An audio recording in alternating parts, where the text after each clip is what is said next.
And this is very similar. So if I scan this QR code, my phone is in English. So if I scan it, the tool will go to Wikidata. But there is no recording, no recorded audio file on Commons, so it will generate. Rebot of Lambda is a small glibid rebot in the coastal town of Lambda, Tunisia.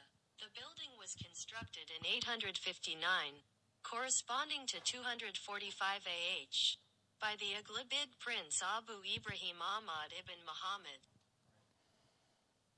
So this is because the phone was in English, so when scanning the QR code, it will go to Wikidata. So here, this is the Wikidata item of this monument. So here we have this property, spoken text audio. So basically, it will look for English. There is no English. There is Arabic, French. So it will trigger the text to speech. But if it's in, if my phone is in French, your phone is in French or English? French. Can I borrow it? Yeah. Let's scan the QR code. Yeah. So we'll try to scan with the French phone. All right. Can you scan this? Yeah. All right.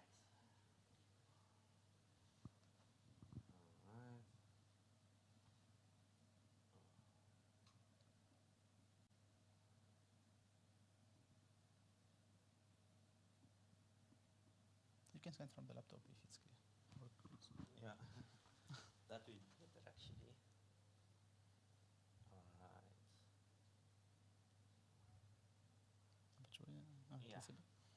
Okay, so that's it.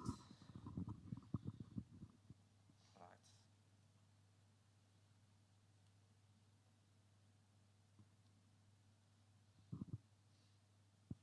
Le ribat de Lamta, en arabe ribat Lamta, est une petite forteresse arlabide située dans la ville côtière de Lamta en Tunisie.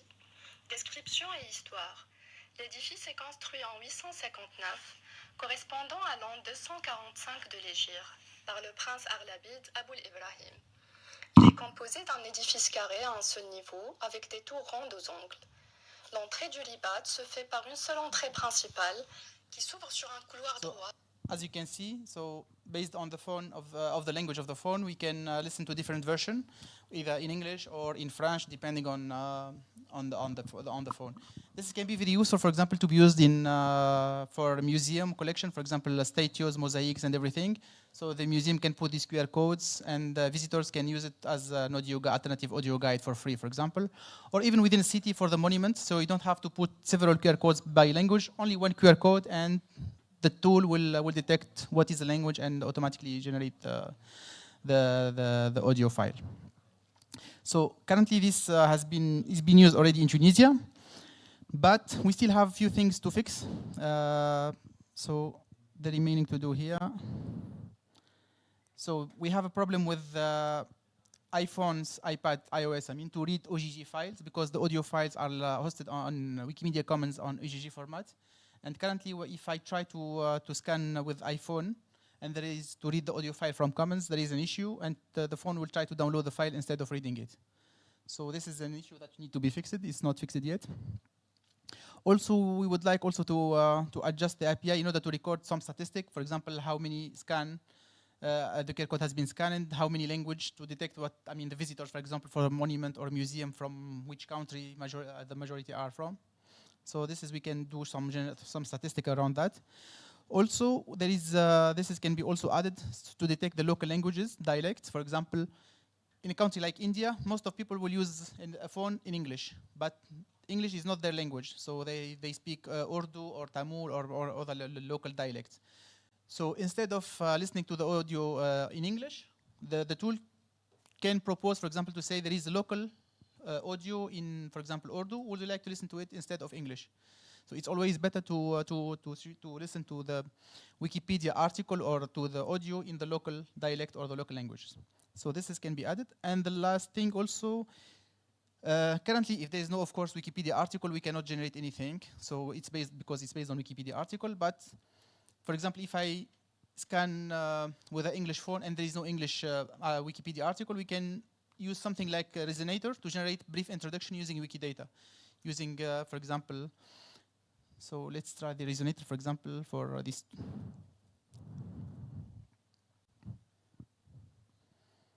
So as well, if I don't have an article, for example, in English, so for example, the tool, we can add this feature to use resonator to something like resonator.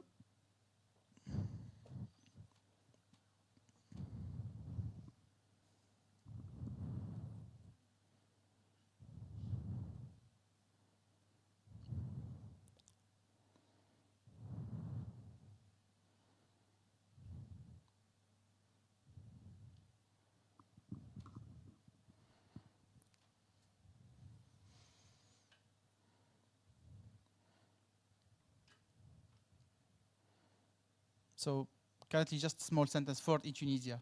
But of course, this can be improved by adding more data to Wikidata to generate sentence and read it automatically. So this is the pending action to fix. So this is an issue to fix. This is some improvement to the tool that you would like to do. So if there is anyone who would like to help on this tool, it's more than welcome.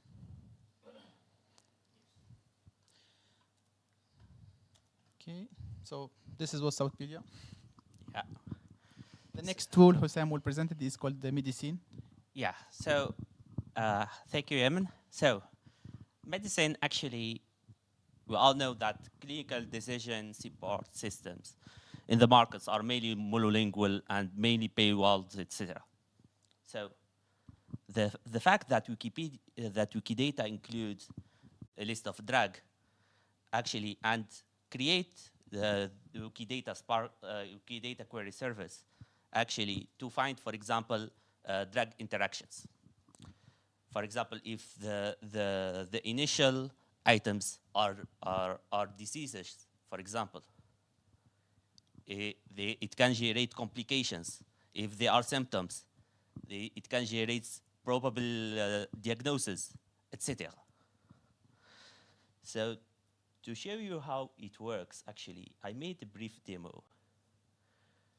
So let's see it together to see. So as you see, it is multilingual. So just at the first sight. So this is mainly the search based on Elasticsearch. So we can actually add as much drugs as we can. Yeah. For example. And then we have a list about what we need to do with all these elements.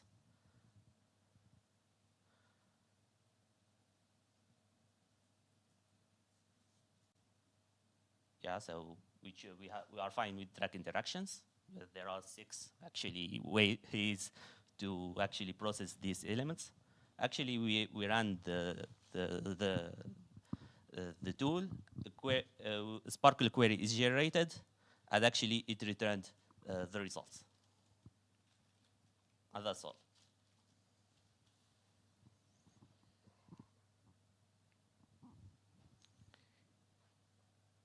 Yeah. Yeah. So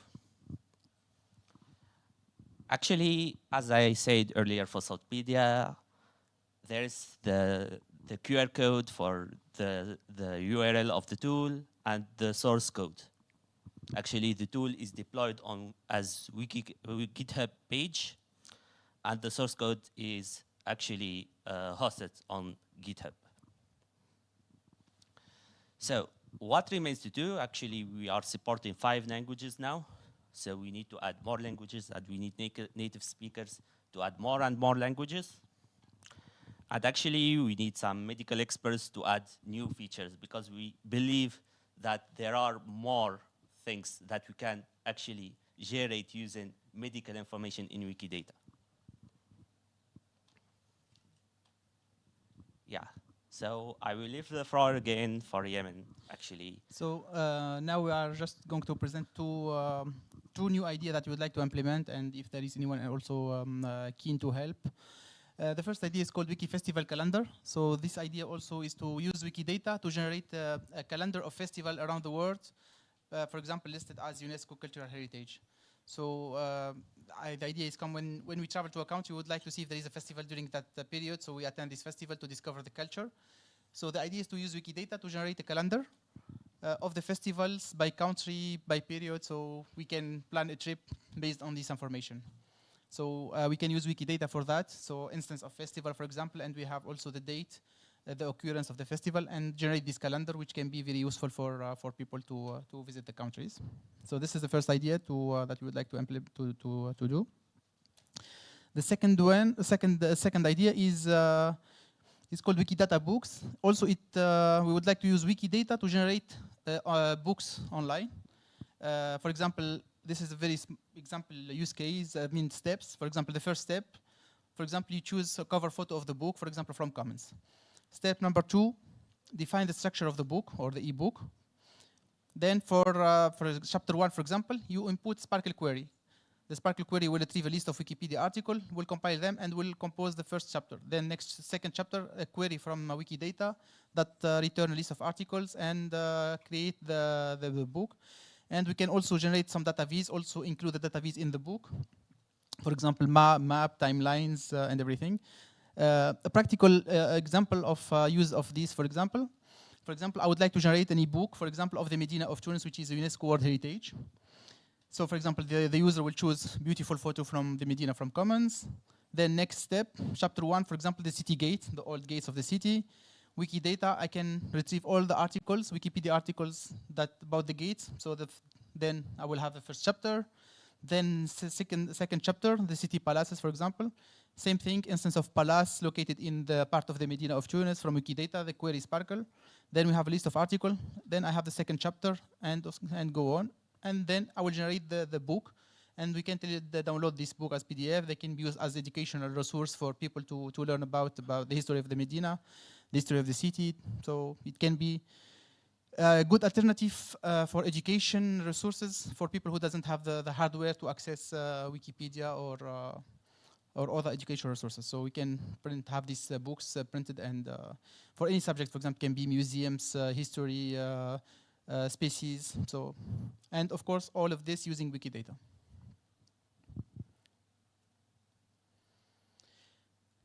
Well, thank you, Eamon. So as a conclusion, actually there are plenty of tools, as I explained earlier, that can be used to build Wikidata-based web services. So these tools are easy to learn, and we should all disseminate these tools and work with them. And so the most important, actually, is to have the idea. The idea is the thing that mostly counts. Actually, the tool can be learned by everyone, but the idea of having a use case of Wikidata is actually very difficult to envision. And that's why we think that everyone should actually brainstorm about using Wikidata and actually think that they can actually build their own web applications using this database. Thank you, Hossein. I think this is the right challenge. I mean, this is the challenge for us, for the community. I mean, it's good to have content on Wikipedia and Commons and everything. It's better to know how to use this content, and this is the real challenge. I mean, the creation of content can be very easy in the next future.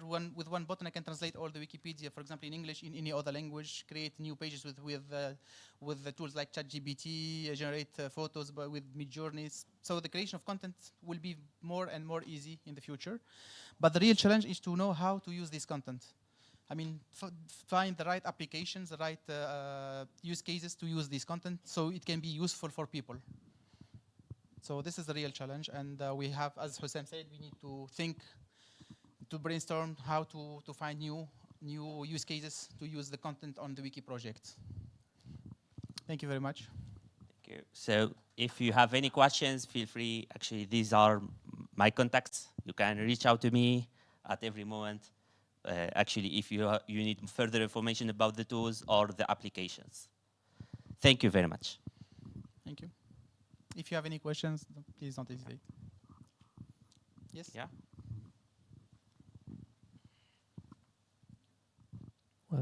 Thank you very much. It was super interesting. I have one question. When you talked about the different tools, you mentioned, for example, Wikibase integrator. You mentioned also quite briefly PyWikibot and also the API, the Bear API, and I wonder if when and where should we use because they have a lot of characteristics in common, and I always wonder which to use because I am, for example, I am starting to build a tool with PyWikibot, but I wonder, for example, if the speed is different between those different tools, if using the Bear API is faster, for example, than using some Python modules. I don't know. In your experience, what could you tell us? Yeah, so actually all of them are based on particularly the MediaWiki API or the Sparkle query service. So that's for sure. So they will run at the same rate in some way. However, if you would like actually not to edit Wikidata, you would like to only to get information, actually you can go through, for example, the Wikidata Hub API, and that's all. Concerning the Wikibase integrator, it is mainly useful if you will be interacting with Wikidata. This means that you will get information, process it, and go back to add it to Wikidata again. Or for example, getting some information from other resources, process it, and then get it to Wikidata. So that's it. Concerning PyWikibot, actually, if the user actually has experience in building Wikipedia bots, and he is actually familiar with actually doing some requests and some automated edits using PyWikibot. So why he should learn something new? He can adapt himself in some way. But for the newbies, actually, this is the problem, because they don't know how to use PyWikibot. It is difficult to learn. There are few tutorials. There are mainly some fancy like beginner tutorials, not going straight to the points. Actually, the technical community is actually very hard to reach concerning the PyWikibot question. So here, Wikibase integrator will play its real function. Thank you.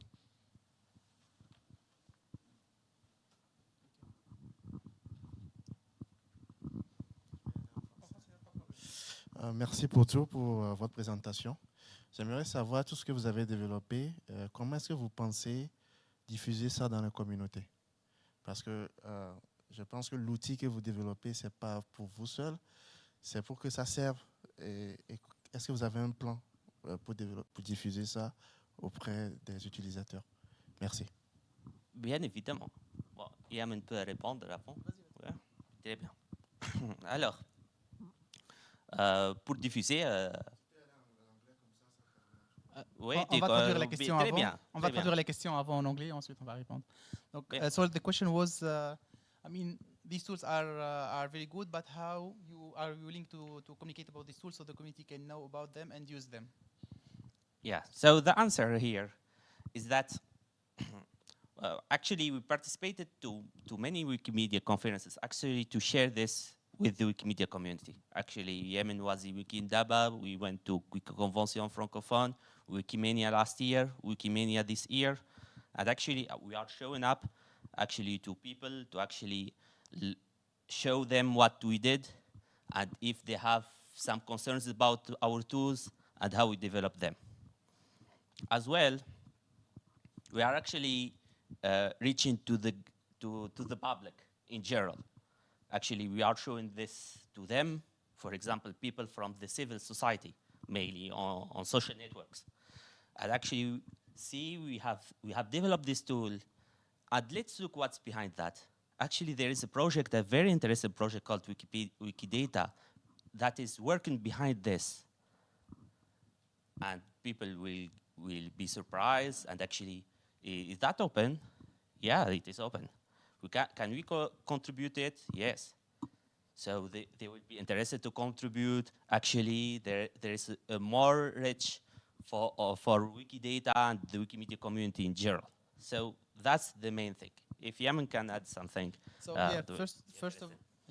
first of all, I just to confirm that currently we are mainly communicating through this is during the conference that we are participating, and I should confess also that it's not easy to find these tools when there is no like central repository where you can browse all the available tools so you can know about them. So maybe this is something that we can work with the foundation to create like a place where you can find these common applications that you can use, and this is the different use cases. So for example, you can go to this place and find these tools and maybe search for one that you can use in your country. So I confess this is it's not really clear. I mean that maybe we need to work on it with the foundation to centralize all these tools in one place. Otherwise, everyone will build new tool, and no one will know about it, which is not good. The second thing, also, these tools are not only used for the for the community. Also, for civil society, like I said, we can go to the civil society NGOs to tell them about these tools, so they can use them by themselves. So they're not meant also to use only by the community, so it can be used by anyone. So we need to communicate more and more about these tools around. Like, for example, if it's about monuments, South Media, we can go to cultural NGO to tell them about these tools and everything. You're welcome. So you mentioned working with the foundation to document tools like these.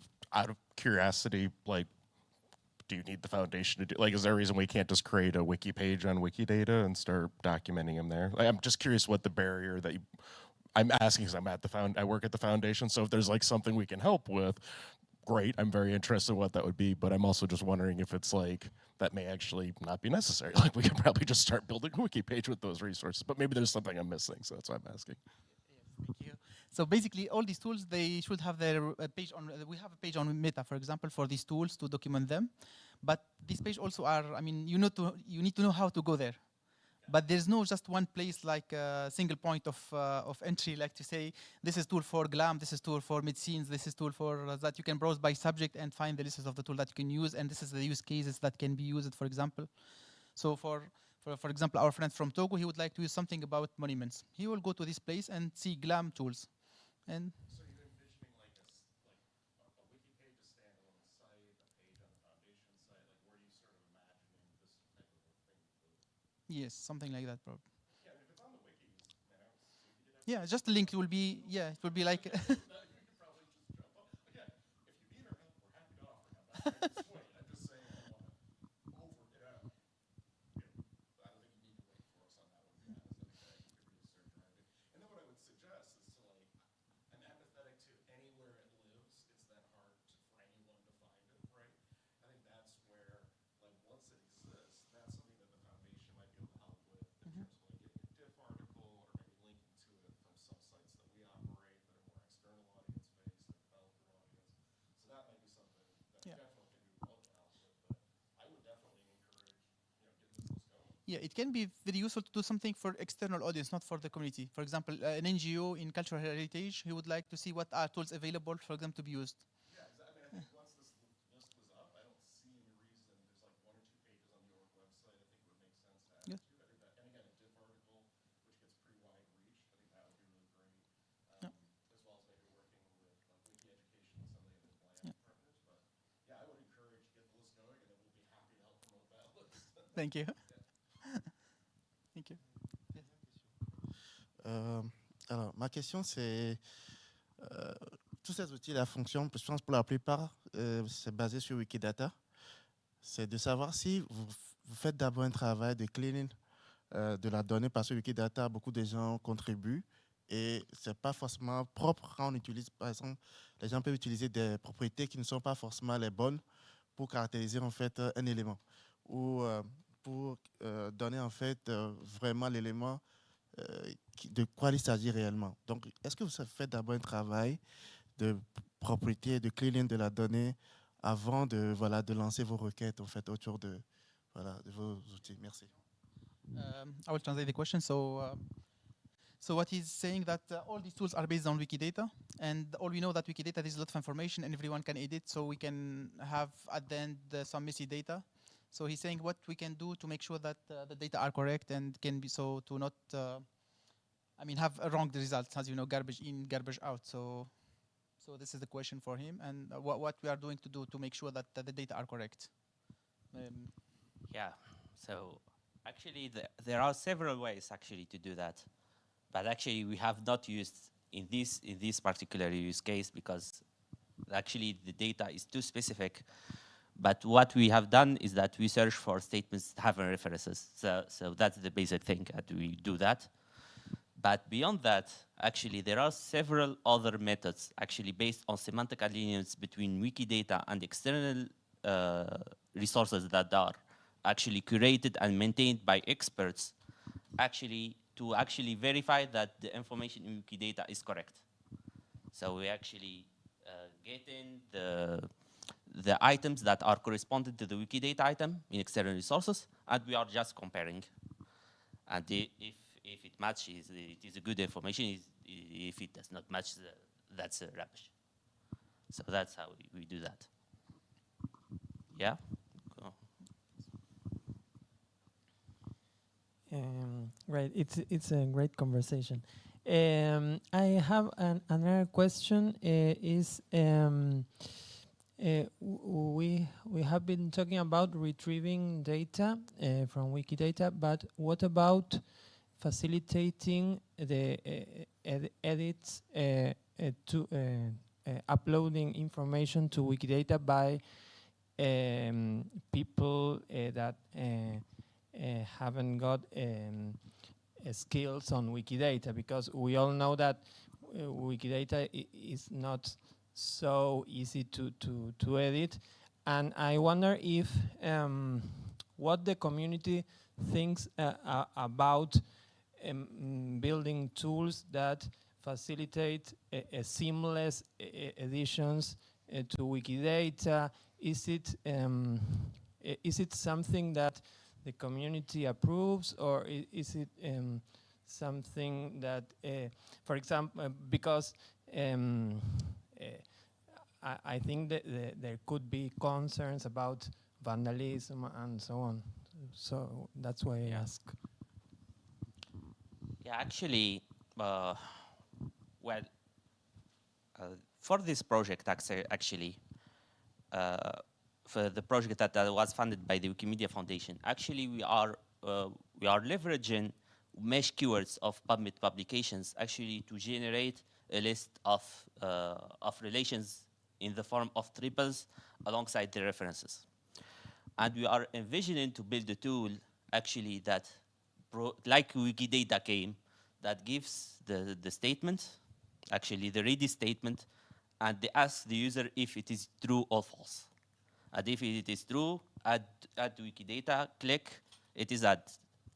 If it is false, click on discard, it is discarded from the initial list on the tool. But actually, there are plenty of challenges here. The first challenge is that we need the token of the user, the authorized token. And so will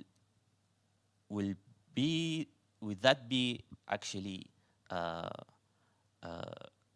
kind of accepted by the community actually to give their token, although they do that for many other tools like quick statements, like, but actually we are developing these tools now, and we are minor community members, so so will give us the same privilege as high standard developers.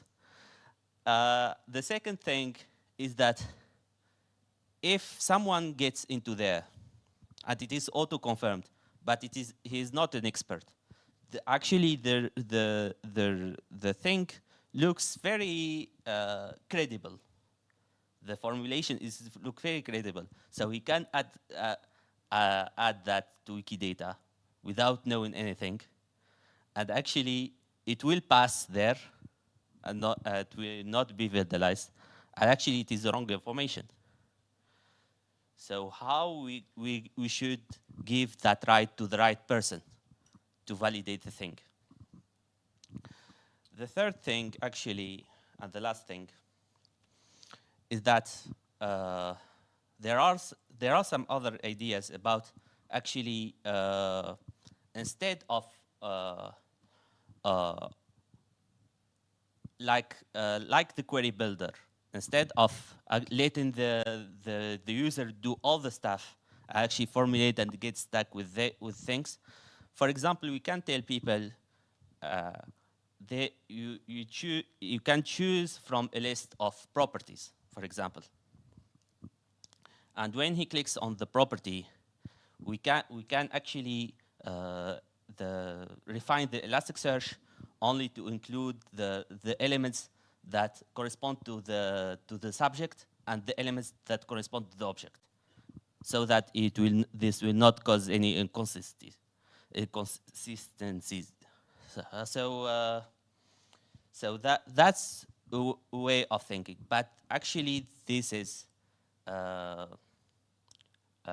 expensive from a computation point of view, and that's what makes it very hard actually to implement in real world. There were some few initiatives in the past, mainly around games. So some games to, for example, to add some what is the gender, male, female, for example, instance of. But it's like, so when you answer the question, it will edit Wikidata and add the information. There were also some initiative around the structured data. So you have, for example, painting, and the game. So this painting depicts, for example, a man or a tree or something like that. And of course, we'll update Wikidata. So currently, this is the few initiative that I recall. It's a bit around like gaming, but it will update Wikidata. But I would like also to show you something not about editing Wikidata, but about retrieving data in an easy way. Because as you know, also not everyone can master Sparkle or the Wikidata query. So in our user group, Wiki World Heritage, this is our website.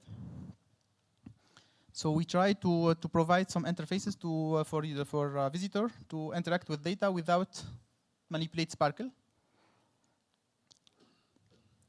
So for example, here there is a project about World Heritage cities. So for example, I would like to generate a map. So here basically we have a map of all the cities around the world. But if I would like to go inside the city, for example, I chose Medina of Tunis. Then without putting any Sparkle query, automatically, by selecting the city, we'll have a zoom into the map on the city and the different monuments of it.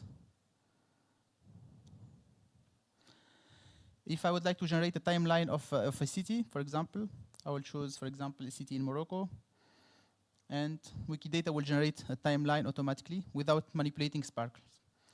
So we can think about, for example, also this is a graph about, for example, people in city of Al-Kasbah of Alger in Algeria. So what are the people that are related to these old cities, for example? And we can navigate through this data without manipulating Sparkles.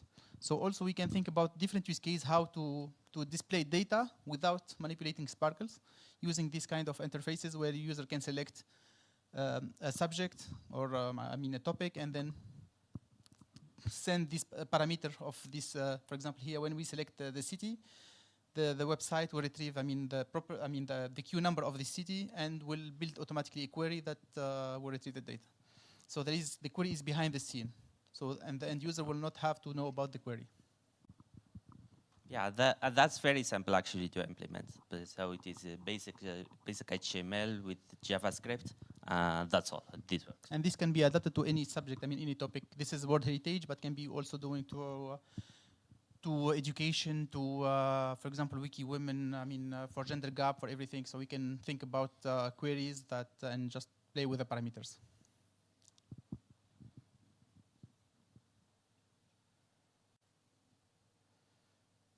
Okay, any more questions? Not then. Thank you very much. Thank you. Bye bye. Thank you.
Hey, one check.